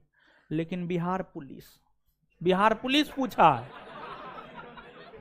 निम्नलिखित में से कौन भारतीय राज्य कर्क रेखा के उत्तर में, कर्क रेखा के उत्तर में। ये बिहार पुलिस का क्वेश्चन है। अब बिहार दरोगा बीपीएससी का क्वेश्चन है किन राज्यों से होकर कर्क रेखा गुजरती है या नहीं गुजरती है। मतलब बीपीएससी बिहार दरोगा से टप कौन है? बिहार पुलिस ऑन मेरिट अगर कोई लड़का निकालता है, ऑन मेरिट, ऐसे 99% लड़का धांधलिए से निकालता है, इसलिए बिहार पुलिस का हम वैल्यू नहीं देते हैं, समझ गए। देखिए बिहार पुलिस का परीक्षा उसी से निकलता है जिसका सेटिंग होता है, जो अंदर से रंगवाता है, समझ गए। ये सब काम धड़ल्ले से होता है, समझ गए। और आपको विश्वास नहीं होगा, आप यहां पर बिहार पुलिस का तैयारी करते रह जाइएगा, आपका कोई गांव वाला भाई जो दिन भर भैंस चराता है, पता चलेगा उसको वर्दी लग गया, समझ गए। ऐसा एग्जाम्पल आप लोग को मिला है, एकदम मिला होगा, समझ गए। तो परीक्षा में धांधली होता है, ये जग जाहिर है, ये कोई छुपी बात नहीं है, समझ गए। तो इसलिए कलयुग है ये, छल कपट सब चीज लगाइए, साम दंड भेद सब चीज, जैसे सफलता मिल जाए तो वैसे, समझ गए।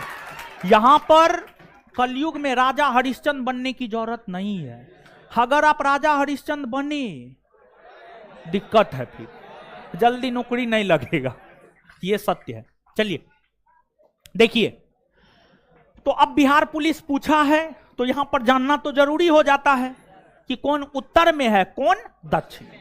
तो अब देखिएगा, लद्दाख, जम्मू कश्मीर, हिमाचल प्रदेश, पंजाब, हरियाणा, उत्तराखंड, उत्तर प्रदेश, बिहार, सिक्किम, अरुणाचल प्रदेश, असम, मेघालय, नागालैंड, मणिपुर, ये सभी ऐसे भारतीय राज्य है जो कर्क रेखा के उत्तर में, कर्क रेखा के उत्तर में, कर्क रेखा के उत्तर में।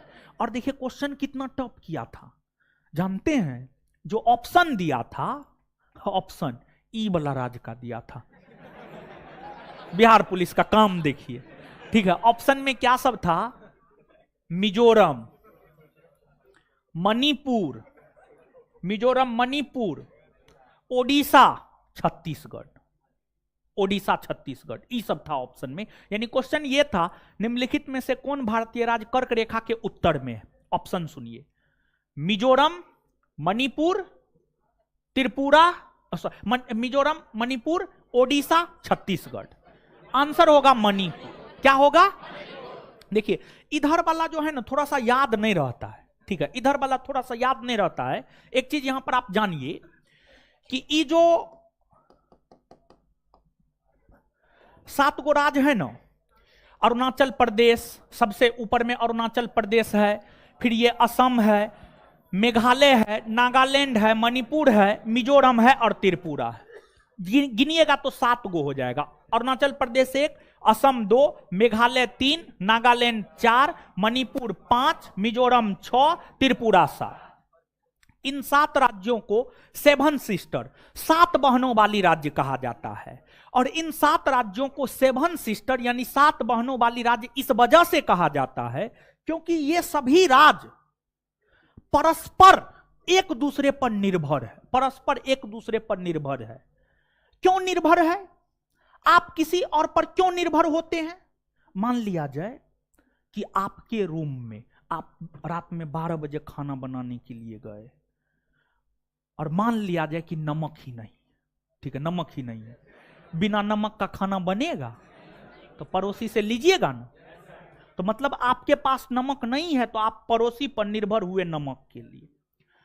तो निर्भरता किसी के ऊपर, जैसे कि मान लीजिए अभी आप अपने गार्जियन के ऊपर निर्भर है, अभी आप अपने माता पिता के ऊपर निर्भर है। अभी आप अपने माता पिता के ऊपर निर्भर इसलिए हैं क्योंकि आप कमाते नहीं हैं, आप कमाते नहीं है इसलिए माता पिता के ऊपर निर्भर है। अगर कमाने लगिएगा तो माता पिता के ऊपर निर्भर थोड़े रहिएगा, नहीं रहिएगा। तो मतलब कहीं ना कहीं आपकी कमजोरी है कि आप कमाते नहीं, इसलिए माता पिता के ऊपर निर्भर है। तो इन राज्यों में, सब राज्य में सब चीज का उत्पादन नहीं होता है। कोई राज्य गेहूं उगाता है तो कोई चावल, और कोई सरसों उगाता है तो कोई मक्का। हर राज्य में हर चीज का उत्पादन नहीं होता है, हर राज्य में हर चीज का उत्पादन नहीं होता है। और ये सब राज्य भारत के अन्य राज्यों से बहुत कम कनेक्टेड है, बहुत कम। देखिए ना, यहां पर बीच में बांग्लादेश आ जाता है, फिर देखिए यहां पर कनेक्शन बहुत छोटा है। और जब तक कांग्रेस की सरकार रही थी, कांग्रेस की सरकार, देखिए कांग्रेस, बंकिम चंद्र चटर्जी बहुत बड़े विद्वान थे, बहुत बड़े साहित्यकार थे। वे कह के चले गए हैं कांग्रेस के लोग पदों के भूखे राजनीतिज्ञ हैं, यानी कांग्रेस के लोग पद का भूखा होता है। देख लीजिए ना ज्योतिरादित्य सिंधिया को, समझ गए, देख लीजिए ना सचिन पायलट को, समझिए, देखिए ये सबको, और भी बहुत सारा एग्जाम्पल है कांग्रेस के भीतर, समझ गए। तो कांग्रेस जो है यानी वोट बैंक की राजनीति करता है। यह सब राज्य का राजनीतिक तौर पर बहुत ज्यादा महत्व नहीं है क्योंकि लोकसभा राज्यसभा सीट इन राज्यों में कम है। लेकिन हमारे मोदी जी ने नारा दिया है सबका साथ सबका विकास। तो मोदी जी भारत के सिर्फ इन राज्यों पर ध्यान नहीं दिया बल्कि इन राज्यों पर भी मोदी जी ध्यान दिए, समझ गए। तो मोदी जी के आने के बाद जो है थोड़ा सा कनेक्टिविटी इन राज्यों का भारत के अन्य राज्यों के साथ बढ़ गया है, ठीक है। अब ये राज्य पहले की तुलना में थोड़ा बेहतर स्थिति में है। तो इन राज्यों का कनेक्शन भारत के अन्य राज्यों से बहुत कम था। तो इन राज्यों का भारत के अन्य राज्यों से कनेक्शन कम था। तो अब आप स्वयं सोचिए, ये सभी राज्य आपस में ना एक दूसरे पर निर्भर होगा, अन्य राज्यों से इनका कनेक्शन होगा। मान लिया जाए कि आपका भाई आपके पास रहेगा तब ना आप उसके रूम से नमक उठा लाइएगा। आपका भाई आपके रूम के बगल में नहीं रहता, वो 5 किलोमीटर दूर में रहता है, तो आपका जो पड़ोसी है वही ना आपको मदद करेगा कि रात को 12 बजे आपका भाई नमक लेकर के आएगा, नहीं ना आएगा, नमक लेकर के नहीं आएगा। तो मतलब इन राज्यों में आपसी निर्भरता, इन राज्यों में आपसी निर्भरता बनी हुई है, जिस वजह से इन राज्यों को 7 सिस्टर की श्रेणी में रखा जाता है, 7 सिस्टर की श्रेणी में रखा जाता है। और सीधा देखिए ना, 7 सिस्टर में से 2 राज्य से होकर तो कर्क रेखा गुजरबे करती है, मिजोरम और त्रिपुरा। उसके अलावा जो भी 7 सिस्टर के अंतर्गत राज्य आता है सब कर्क रेखा के उत्तर में, टोटल कर्क रेखा के उत्तर में। किधर है? उत्तर में। आप देख लीजिए, मणिपुर, नागालैंड, असम, मेघालय, अरुणाचल प्रदेश सब उत्तर में है। दूसरे तो गुजरबे करती है, और जिससे होकर गुजरती है वहां पर दक्षिण उत्तर करने का कोई सवाल पैदा नहीं होता है। बात को समझे? तो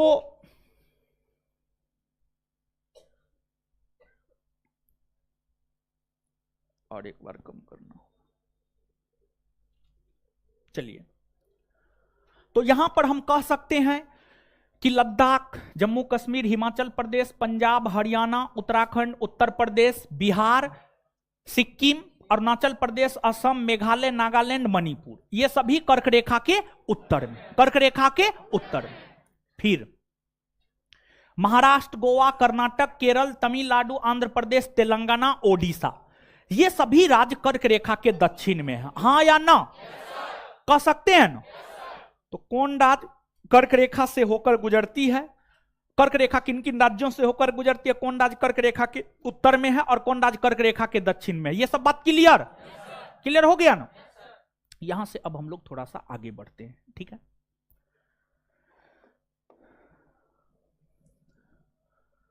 अब यहां पर आप समझिएगा, ऊपर में उत्तर है ना हो, 90 डिग्री उत्तरी अक्षांश रेखा उत्तरी ध्रुव, 90 डिग्री उत्तरी अक्षांश रेखा उत्तरी ध्रुव, उत्तरी ध्रुव, यहां पर उत्तरी ध्रुव है, उत्तरी ध्रुव है। उसी प्रकार से नीचे आइएगा तो नीचे 90 डिग्री दक्षिणी अक्षांश रेखा है ना हो, और 90 डिग्री दक्षिणी अक्षांश रेखा को दक्षिणी ध्रुव, 90 डिग्री दक्षिणी अक्षांश रेखा को दक्षिणी ध्रुव क्या कहा जाता है? दक्षिणी ध्रुव, दक्षिणी ध्रुव, दक्षिणी ध्रुव। वैसी काल्पनिक रेखा जो उत्तरी ध्रुव को दक्षिणी ध्रुव से मिलाती है। अब उत्तरी ध्रुव को दक्षिणी ध्रुव से मिलाएगी तो उत्तर से दक्षिणे में ना लाइन खींचा जाएगा कि पूरब से पश्चिम में खींचा जाए? पूरब से पश्चिम में खींच करके उत्तरी ध्रुव को दक्षिणी ध्रुव से आप मिला पाइएगा? नहीं मिला पाइएगा।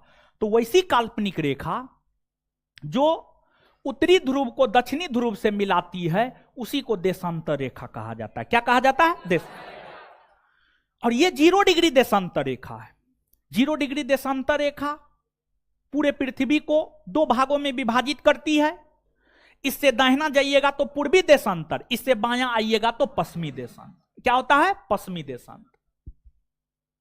अब जब हम 0 डिग्री के दाहिना जाते हैं तो पूर्वी देशांतर, तो इधर 0 डिग्री के बाद 1 डिग्री पूर्वी देशांतर रेखा, 2 डिग्री पूर्वी देशांतर रेखा, 3 डिग्री पूर्वी देशांतर रेखा, 4 डिग्री पूर्वी देशांतर रेखा, 5 डिग्री पूर्वी देशांतर रेखा। इस प्रकार से आप आगे बढ़ते जाइएगा तो इस प्रकार से आपको 180 डिग्री पूर्वी देशांतर रेखा तक मिलेगा।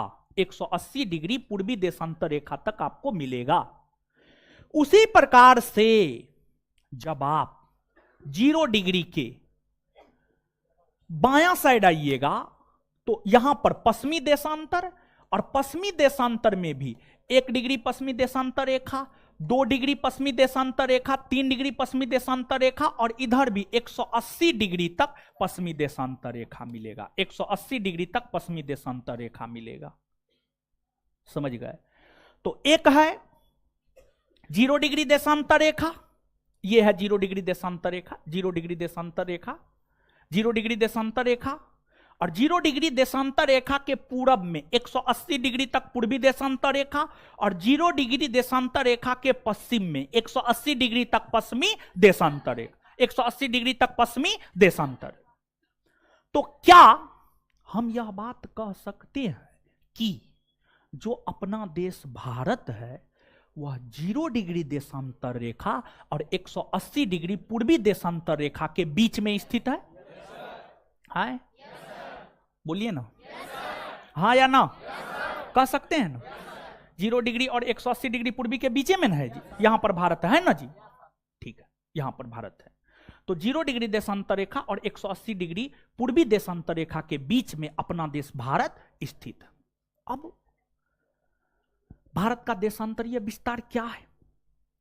तो भारत का जो देशांतरीय विस्तार है वह है 68 degree 7 minute, 68 degree 7 minute.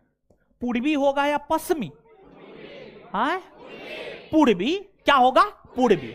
68 degree 7 minute पूर्वी से लेकर 97 डिग्री 25 मिनट पूर्वी, 97 डिग्री 25 मिनट पूर्वी देशांतर, पूर्वी देशांतर।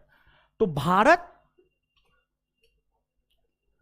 0 डिग्री से 180 डिग्री पूर्वी देशांतर रेखा के बीच में है, और भारत का देशांतर या विस्तार 68 डिग्री 7 मिनट पूर्वी देशांतर रेखा से लेकर 97 डिग्री 25 मिनट पूर्वी देशांतर रेखा, यह भारत का देशांतरीय विस्तार है। और ध्यान दीजिएगा, कोई भी देश जो अपने समय को निर्धारित करता है वह 0 डिग्री देशांतर रेखा के आधार पर करता है। कोई भी देश जो अपने समय का निर्धारण करता है वह 0 डिग्री देशांतर रेखा के आधार पर करता है। भारत हो, अमेरिका हो, रसिया हो, कनाडा हो, चाइना हो, ऑस्ट्रेलिया हो, कोई भी देश हो, विश्व के सभी देश अपने समय का निर्धारण 0 डिग्री देशांतर रेखा के आधार पर करता है। तो स्वाभाविक सी बात है अपना देश भारत भी समय का निर्धारण 0 डिग्री देशांतर रेखा के आधार पर ही करता होगा। करता होगा नहीं, करता है, करता है। अब 68 डिग्री 7 मिनट और 97 डिग्री 25 मिनट के बीच में 82.5 डिग्री पूर्वी देशांतर रेखा आएगा कि नहीं आएगा? नो 68 और 97 के बीच में 82.5 नहीं आएगा? एकदम आएगा। तो 68 डिग्री 7 मिनट और 97 डिग्री 25 मिनट के बीच में एक पूर्वी देशांतर रेखा है, 82.5 डिग्री पूर्वी देशांतर रेखा। और जो 82.5 डिग्री पूर्वी देशांतर रेखा है, 82.5 डिग्री पूर्वी देशांतर रेखा को भारत का मानक समय रेखा कहा जाता है। इसको भारत का मानक समय रेखा इसलिए कहा जाता है क्योंकि 82.5 डिग्री पूर्वी देशांतर रेखा पर जो समय होता है वही समय पूरे भारतवर्ष में होता है। 82.5 डिग्री पूर्वी देशांतर रेखा पर जो समय है वही समय कश्मीर में भी होगा, वही समय कन्याकुमारी में भी होगा, वही समय अरुणाचल प्रदेश में भी होगा और वही समय गुजरात में भी होगा।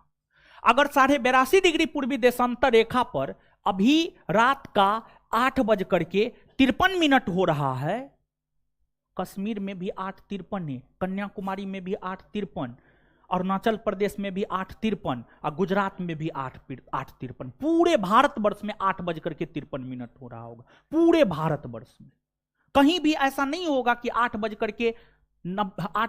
जो है 60 मिनट हो गया है या 9:10 हो गया। नहीं, 8:53 का मतलब 8:53 ही, समझ गए। और यह जो 82.5 डिग्री पूर्वी देशांतर रेखा है, यह 82.5 डिग्री पूर्वी देशांतर रेखा को भारत का मानक समय रेखा कहा जाता है। और 82.5 डिग्री पूर्वी देशांतर रेखा भारत के 5 राज्यों से होकर गुजरती है। भारत के 5 राज्यों से होकर गुजरती है। 82.5 डिग्री पूर्वी देशांतर रेखा जो भारत के 5 राज्यों से होकर गुजरती है, उसको याद रखने का ट्रिक है मौका। मौका क्या है? मौका। मौका, मौका पे चौका मारिए। एम से मध्य प्रदेश, ओ से ओडिशा, ओ से ओडिशा, यू से उत्तर प्रदेश, सी से छत्तीसगढ़, सी से छत्तीसगढ़, ए से आंध्र प्रदेश, ए से, ये है 82.5 डिग्री पूर्वी देशांतर रेखा। देखिए ध्यान दीजिएगा।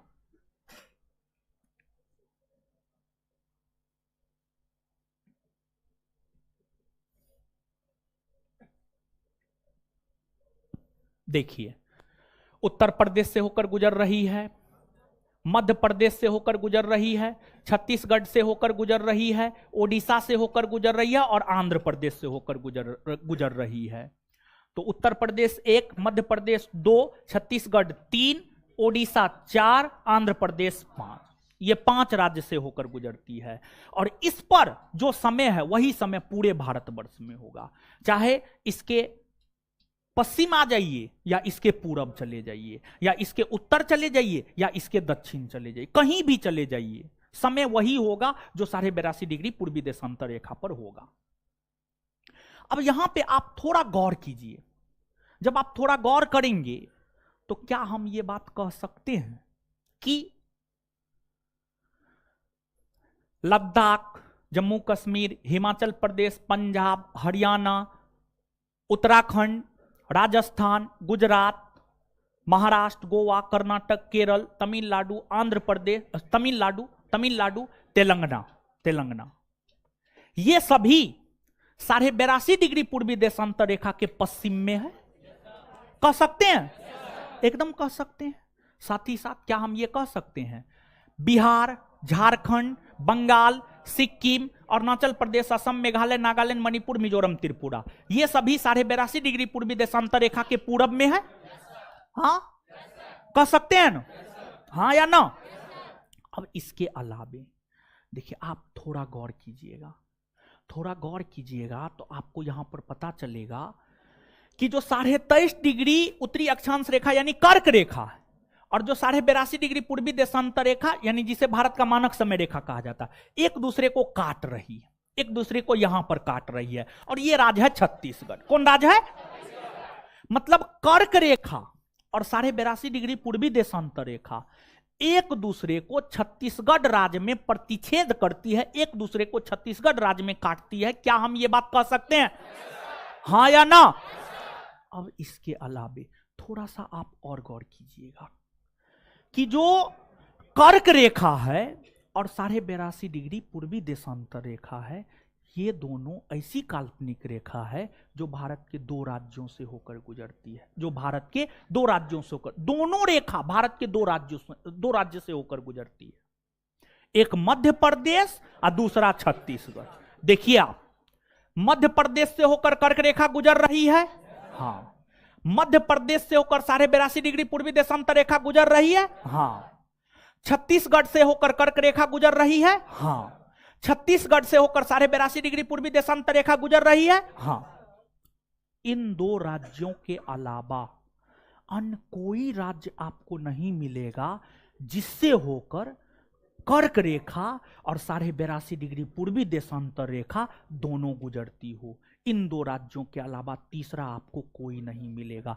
ये काफी शानदार क्वेश्चन है, बहुत बेहतरीन क्वेश्चन, बहुत अच्छा क्वेश्चन है। आज तक कोई कंपटीशन इस प्रश्न को नहीं पूछा है कि कौन से दो ऐसे राज्य हैं जिनसे होकर कर्क रेखा और 82.5 डिग्री पूर्वी देशांतर रेखा दोनों गुजरती है। यह क्वेश्चन नहीं पूछा है, पूछा जा सकता है। समझिए, पूछा जा सकता है।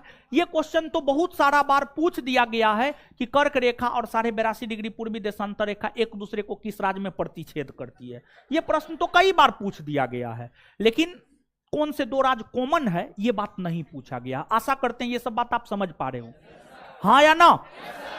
यह सब बात समझ पा रहे हैं ना? चलिए, अब इसके अलावे थोड़ा सा और समझिएगा।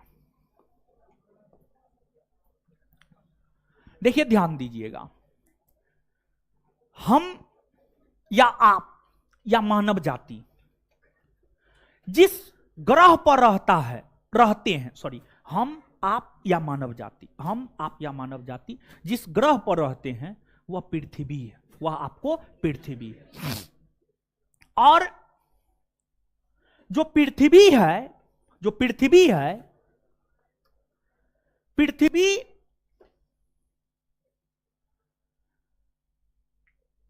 सूर्य की परिक्रमा करता है। पृथ्वी सूर्य की परिक्रमा करता है। देखिए, हम लोगों को एक सौरमंडल के विषय में पढ़ना होता है। सौरमंडल वर्ल्ड ज्योग्राफी का पार्ट है, वर्ल्ड ज्योग्राफी का पार्ट सौरमंडल है। सौरमंडल के विषय में हमें पढ़ना होता है। सौरमंडल, सोलर सिस्टम, सूर्य, ग्रह, उपग्रह, उल्कापिंड, क्षुद्र ग्रह इत्यादि को मिलाकर एक परिवार का निर्माण किया जाता है जिसे सौर परिवार कहा जाता है। सौर परिवार के अंतर्गत जितने भी सदस्य होते हैं, चाहे वह ग्रह हो, उपग्रह हो, उल्का हो, क्षुद्र ग्रह हो, सभी को उष्मा और प्रकाश की प्राप्ति सूर्य से होती है। सभी को उष्मा और प्रकाश की प्राप्ति सूर्य से होती है। तो ग्रह, उपग्रह सबको उष्मा और प्रकाश की प्राप्ति सूर्य से होती है। तो पृथ्वी एक ग्रह है। पृथ्वी को उष्मा और प्रकाश की प्राप्ति किससे होती होगी? सूर्य से। किससे होती होगी? सूर्य से। तो पृथ्वी को भी उष्मा और प्रकाश की प्राप्ति किससे होती है? सूर्य से।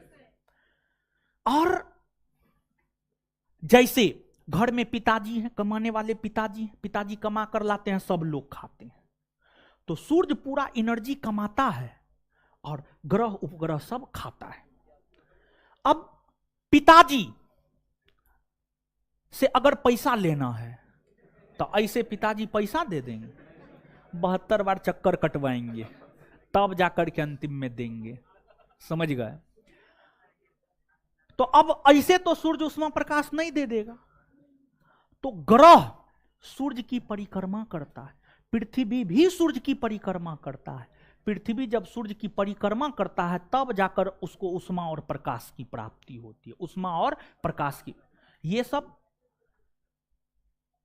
नेचुरल चीज है जो ऊपर से सब चीज संचालित होता है। आप स्वयं सोचिए ना कि जब पृथ्वी को सूर्य की परिक्रमा करनी पड़ती है तब जाकर के उष्मा और प्रकाश की प्राप्ति उसको होती है। तो बिना पिताजी के 4 चक्कर लगाए पैसा मिल जाएगा? कभी नहीं मिल सकता। सब प्रकृति द्वारा संतुलित होता है। आपके जीवन में, ठीक है, आपके जीवन में कुछ भी होता है एकदम ऊपर से संचालित होता है। सब चीज एकदम फिक्स है, ये होना है, होगा, सब चीज होगा आपके जीवन में, समझ गए?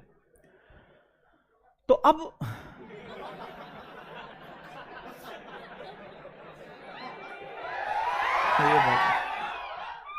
काहे हल्ला कर रहे हैं?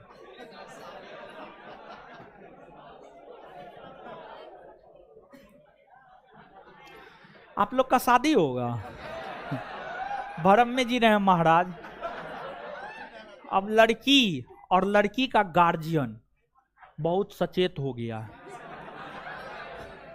बिना नौकरी का आपको लड़की देगी? अगर आप ऐसा सोच रहे हैं तो आप भ्रम में जी रहे हैं, समझ गए? पढ़िए, हम जो समझाना चाह रहे थे तो अब आप लोग समझिएगा नहीं। यहां पर हम आपको समय के विषय में बताते तो आगे जो है समय के विषय में हम आपको बताएंगे, लेकिन सुनिए अभी यहां पे सुनिए, ठीक है? लिखिएगा।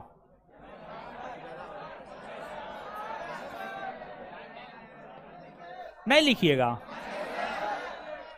और देखिए, ये सब तो सामान्य सी जानकारी हुई, ठीक है, पढ़ा दिए।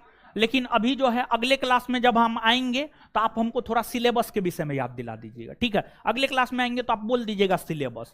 तो ये सब सामान्य सी जानकारी हम आपको दिए हैं और सब चीज हम आपको लिखा देंगे। तो अगले क्लास में जब हम आएंगे, अरे रुकिए ना महाराज, बहुत देखिए, इतना देर आप पढ़े हैं ना, लेक्चर सुने हैं ना, 5 मिनट अगर आप रुक जाइएगा ना तो आपको लेक्चर का पूरा फायदा हो जाएगा। अगर आप नहीं रुकिएगा फायदा नहीं होगा। तो अगले क्लास में हम आएंगे तो आप कह दीजिएगा सिलेबस लिखा देंगे, फिर आगे कंटिन्यू करेंगे, ठीक है? लेकिन उससे पहले याद करते हैं। ज्योग्राफी ग्रीक भाषा के 2 शब्द किससे किससे बना है? जियो प्लस जियो का अर्थ, ग्राफो का अर्थ, ग्राफो का अर्थ। फादर ऑफ ज्योग्राफी किसे कहा? ज्योग्राफी का पिता, ज्योग्राफी का पिता इरेटो अस्थनीज। इसके बाद आगे बता, पूरे विश्व को कितने महादेश और कितने महासागर में?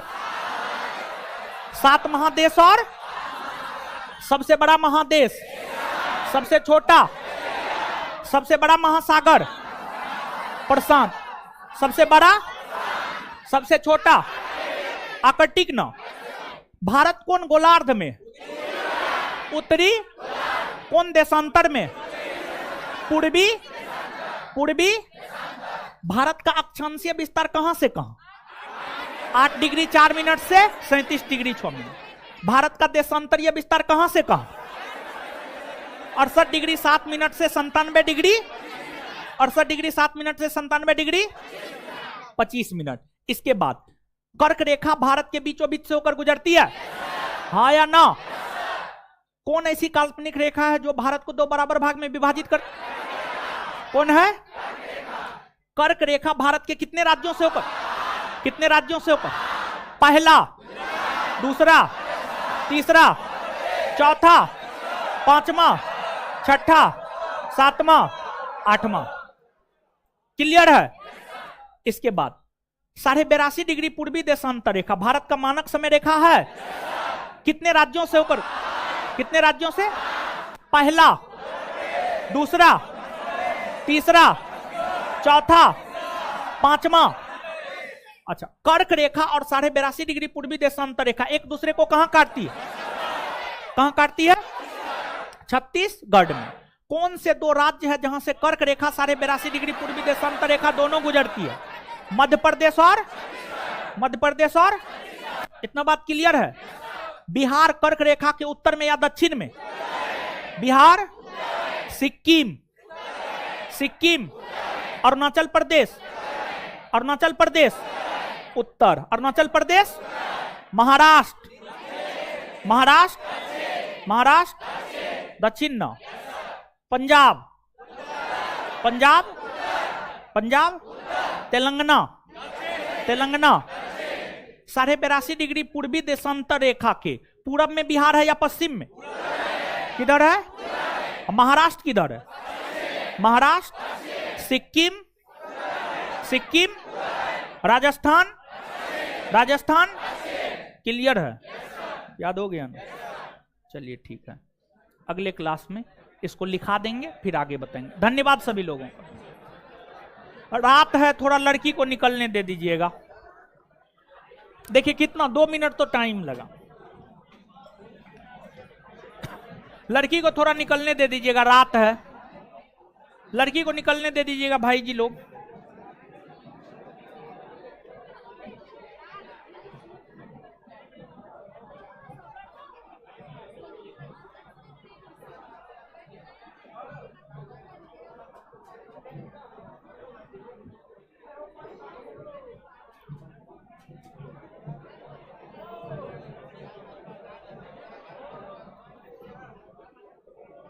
लड़की को निकलने दीजिएगा।